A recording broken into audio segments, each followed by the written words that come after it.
ঢাক ঢোল আর সানাইয়ের সুরে মাতোয়ারা সবাই, মুখে উলুধ্বনি। পুরোহিত পাঠ করছেন বিয়ের মন্ত্র। বিশাল আয়োজনের এমন বিয়ে কোনো নারী পুরুষের নয়, বিয়ে হচ্ছে বট ও পাকুর গাছের।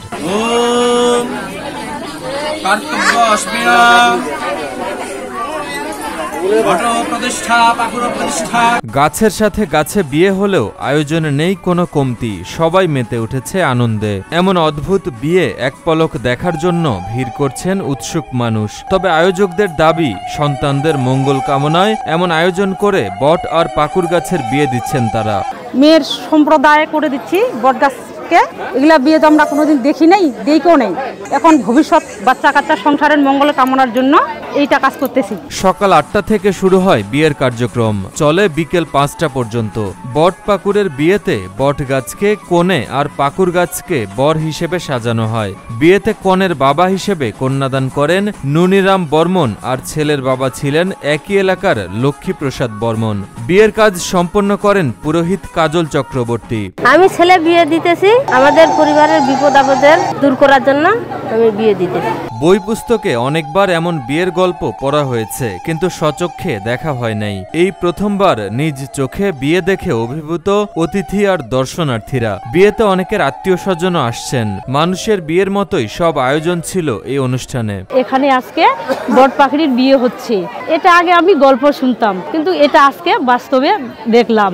এখানে রীতিমতো একটা কনেকে যেভাবে সাজানো হয় সেভাবে সাজাচ্ছে, যেমন শাড়ি, গয়না, শাখা, সিঁদুর সবকিছুই এখানে দিয়ে সাজানো হচ্ছে। আর একটা বরকে যেভাবে ধুতি, টোপর, তারপর তার গলায় গামছা, সবকিছুই এখানে বাস্তবে হচ্ছে। বিয়ে সম্পন্ন করতে ব্যাপক সাজসজ্জা করা হয় ছাদনাতলায়। পঞ্চগড়ের বোদা উপজেলার পাঁচপীর ইউনিয়নের মিরগঞ্জ এলাকায় অনুষ্ঠিত হয় ঐতিহাসিক এই বিয়ের অনুষ্ঠান। গাছের এই জমকালো বিয়ের আনুষ্ঠানিকতা দেখতে হাজারো উৎসুক নারী পুরুষ উপস্থিত হন অতিথি হিসেবে, যাদের পদচারণায় মুখরিত ছিল শ্মশানঘাট প্রাঙ্গণ। শ্মশানঘাটে যে বট গাছ এবং কি পাখরি গাছের বিয়ে হচ্ছে, এখানে শুধু আমাদের সনাতন ধর্মাবলম্বীরা নাই, সনাতন ধর্মাবলম্বীর বাইরে আমাদের যে মুসলিম ভাইরা আছে, এখানে খ্রিস্টান, অন্যান্য ধর্মাবলম্বী আছে, এখানে সবাই দেখতে আসতেছে আজকের এই বিয়ে, কিভাবে গাছের বিয়ে দেওয়া হয়। এটা উৎসাহের সহিত, আনন্দের সহিত, আগ্রহের সহিত এই বিয়েটাকে দেখতে আসতেছে সবাই। স্থানীয় সনাতন ধর্মের একজন এই গাছ দুটি রোপণ করেছিলেন।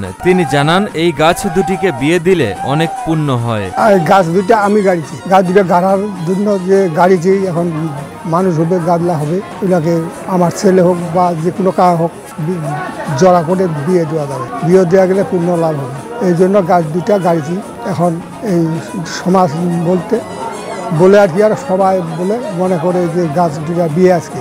অমঙ্গল থেকে রক্ষা পেতে হিন্দু ধর্মীয় আনুষ্ঠানিকতায় বটগাছ এবং পাকুর গাছের বিয়ের আয়োজন করা হয়। বিয়ের পুরোহিত কাজল চক্রবর্তী জানান, পরিবারের ছেলে মেয়েদের অভাব আর দুঃখ কষ্ট দূর হওয়ার মনোবাসনায় এই বিয়ে দেওয়া হচ্ছে।